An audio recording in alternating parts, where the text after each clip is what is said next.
লক্ষ লক্ষ কোটি টাকা এই দেশ থেকে পাচার করেছে, দুর্নীতি করেছে, লুটপাট করেছে, দেশের প্রতিটা সেক্টর দলীয়করণ করেছে, ঠিক অযোগ্য এবং চামচাদেরকে বসিয়ে রেখেছে। আমাদের সরকারের অন্যতম একটি এজেন্ডা গত 16 বছরে যারা আওয়ামী লীগের সুবিধাভোগী, গত 16 বছরে যারা লুটপাটকারী, গত 16 বছরে যারা দুর্নীতি করেছে, যারা অন্যায় অনিয়ম এবং অপকর্মের সাথে জড়িত, যারা এই স্বৈরাচারের লেসপেন্সার হিসাবে কাজ করেছে, তাদেরকে ছাঁটাই করতে হবে। তাদেরকে সাথে নিয়ে কি কখনো সোনার বাংলা গড়ে তোলা সম্ভব? দুর্নীতিবাজদের সাথে নিয়ে কি সোনার বাংলা গড়ে তোলা যায়? চামচাদেরকে সাথে নিয়ে কি কখনো সোনার বাংলা গড়ে তোলা যায়? পাশাপাশি আমরা দেখতে পাচ্ছি গত 16 বছরে অনেকে বৈষম্যের শিকার, অনেকে নিগ্রহের শিকার। তাদের উপর যেন আবার নতুন করে কোনো বৈষম্য করা না হয়, সে বিষয়েও আমাদের নজর রাখতে হবে। আমরা দেখতে পাচ্ছি অতি উচ্চাই একটি মহল আমাদেরকে বিতর্কিত করার চেষ্টা করছে। একটু আগে ফাহমিদ ভাই বললেন, ইয়াসিন ভাই বললেন, অন্যান্য বক্তারা বললেন, এই স্বৈরাচারের লেসপেন্সাররা কখনো ফিরে আসতেছে আনসার রূপে, কখনো এরা ফিরে আসতেছে অন্য কোনো রূপে। এগুলাকে আমাদের প্রতিহত করতে হবে, এগুলা বিষয়ে আমাদেরকে সতর্ক দৃষ্টি রাখতে হবে। আমাদেরকে মনে রাখতে হবে আজ এই শহীদের, আজ এই জুলাই অভ্যুত্থানের যে স্পিরিট, সেটা যদি ব্যর্থ হয় তাহলে ব্যর্থ হবে বাংলাদেশ। আমরা কি এই বাংলাদেশকে ব্যর্থ হতে দিতে পারি? স্বাধীনতার 54 বছরেও আমরা আসলে স্বাধীনতার স্বাদ আস্বাদন করতে পারি নাই। এখন সময় এসেছে, সুযোগ এসেছে, জনতার সরকার এখন বাংলাদেশের ক্ষমতায়। এই শহীদের রক্ত যেন বৃথা না যায়, সেদিকে আমাদেরকে নজর রাখতে হবে।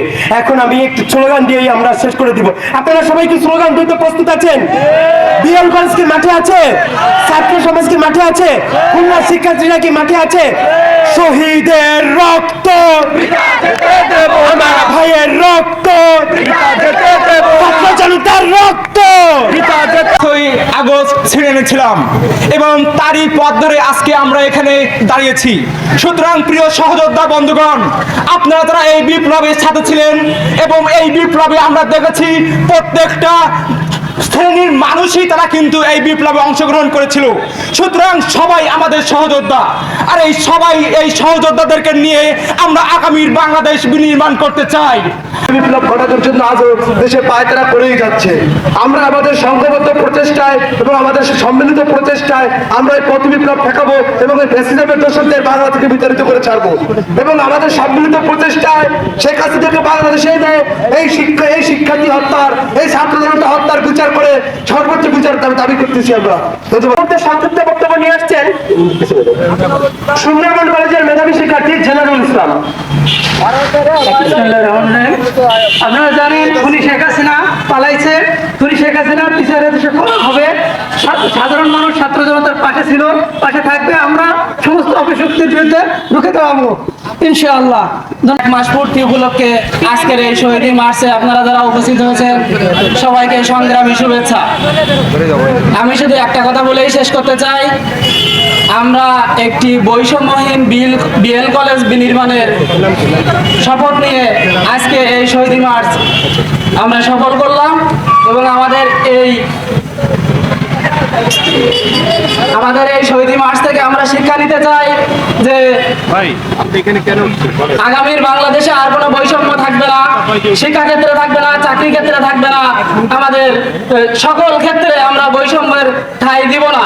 আর এই দেশে যারা নৈরাজ্য করার চেষ্টা করবে তাদেরকে আমরা শক্ত হাতে প্রতিহত করব। আগামীতে বিএল কলেজ এই প্রতিজ্ঞা নিয়ে থাকবে ইনশাআল্লাহ। এই মতন দ্বিতীয়বারের মতো বাংলাদেশ বিজয়ের 1 মাস পূর্তিতে বৈষম্য বিরোধী ছাত্র আন্দোলন কর্তৃক যে ঘোষণা দিয়েছে শহীদের স্মরণে শহীদী মিছিল এবং স্মরণ সভায় দোয়া মাহফিল, আমাদের বৈষম্য বিরোধী ছাত্র আন্দোলন খুলনার আজকের যে আমরা শহীদ মার্চ করলাম, আমরা জানি আমরা যে স্বৈরাচারের পতন ঘটিয়েছি এটা কিভাবে সম্ভব হয়েছে।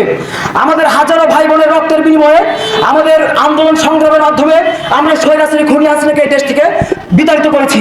তো আমরা স্বাধীনতা অর্জন করেছি আমাদের যে ভাই বোনদের রক্তের বিনিময়ে, আমরা তাদের জন্য দোয়া করব। আর একটা কথা আমি বলতে চাই, আমরা কিন্তু এখনো প্রকৃত স্বাধীনতা অর্জন করতে পারিনি। এখনো কিন্তু বাংলা বাংলার মাটিতে সেই আওয়ামী স্বৈরাচারী দোসররা এখনো কিন্তু অরাজকতা নৈরাজ্য সৃষ্টি করে যাচ্ছে। তো আমরা বলবো যতদিন পর্যন্ত বাংলার মাটি থেকে আওয়ামী স্বৈরাচারী দোসরদের উপরে না বলা হবে ততদিন পর্যন্ত বৈষম্যবিরোধী ছাত্র আন্দোলনের আন্দোলন সংগ্রাম চলবে ইনশাআল্লাহ। আমরা বলবো আমাদের খুলনার বৈষম্যবিরোধী আন্দোলনের যেসব ভাইরা নেতৃত্ব দিচ্ছে আমি সাধুবাদ জানাই যে একটা সুশৃঙ্খল পরিস্থিতিতে এই সংকট মুহূর্তে তারা বাংলাদেশ বিনির্মাণের পথে আমাদেরকে ঐক্যবদ্ধ করেছে।